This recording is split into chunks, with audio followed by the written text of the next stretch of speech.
Greg, one more road game to go before you open at home.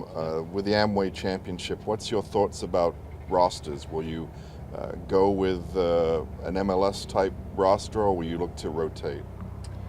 We'll mix it up. We'll take a look at the guys coming off the weekend, knowing that we have a big match at home coming this weekend as well. But we'll look at the health of the guys, but there's definitely guys on our roster that deserve time and need the opportunity to get out there, and we want to keep everybody sharp. So it'll be a mixed group on some level. And what about the injury status? Are you getting any players back? Not for the short term, not for this particular match. But I think coming out of the weekend, I think we're okay from an injury standpoint. So nothing new to report. It's just continuing to get the guys healthy. So no Bendick, no Caldwell, no Bloom? No, none of those guys. The closest I would say is probably Bloom, and Joe is sort of day-to-day on how this foot thing continues to progress. But Bloomy is getting very close. Hopefully we'll see him on the training field this week, and then he'll be a sort of a game day decision for the weekend and going into obviously next week. And is there any time frame on Caldwell? Not exactly. I mean, there's the calf strain that and the minor tears that we saw that he had, but then there's some other stuff. We're trying to figure out exactly where the calf strain came from, whether it was a source of another issue or not. And so he's just going through a few assessments, because as he's starting to come back, he's starting to feel it a little bit more. So we're just trying to find where the source is so that he doesn't come back out and get injured again, and then we start the whole process over again. So he's kind of we're still doing an assessment on him, really. So is the feeling now then that his injury is more complicated than originally thought, and that might explain why it keeps on recurring?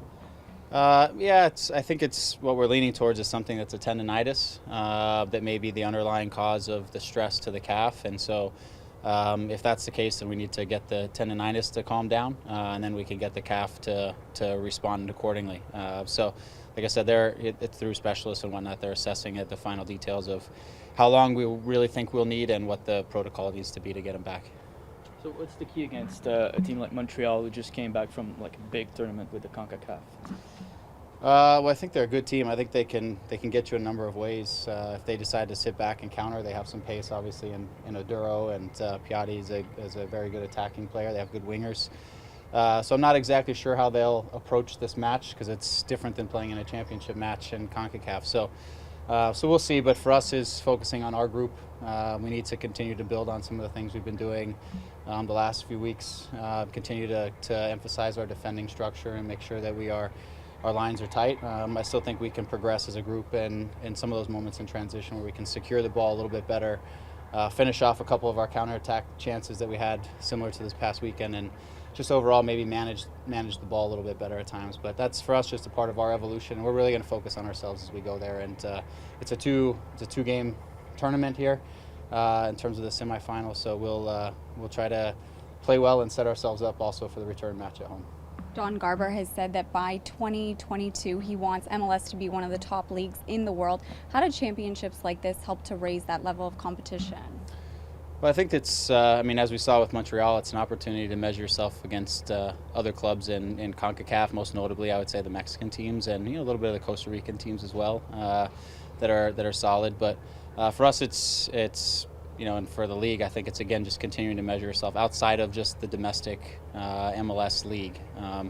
But in terms of, I think, where the league is trying to go, we're also looking at how we measure ourselves against top European clubs and top European leagues, of which this particular tournament can only do so if you get through the Amway to the CONCACAF and then make it to the World Club Championships. Then you really get to see kind of where you stand in the world scheme of things. But otherwise, it's really about where you stand in CONCACAF. Greg, how would you describe the way the team is playing now? It seems like the last couple of games, it's hard to see off TV, but you're playing with two flat lines of four, and more focus on defense and then counter-attacking. Mm-hmm. Is that correct? Have you changed the psychology? A little bit. When we were 7 games on the road, we were giving up too many goals. I think it was not fully a product of the system. Sometimes it was a product of the decisions that were made within the system. Maybe the outside backs or the center backs thinking they needed to step forward and press the ball, when in reality we just needed to buy time and drop off. So in order to make those decisions a little bit easier, we went to 2 lines of 4, protected our outside backs a little bit more, and just made clear that we weren't going to be as overly aggressive in the repress, that we would just reorganize ourselves and force teams to break us down. As a product of that, you end up sometimes defending a little bit deeper on the field than you would the other way.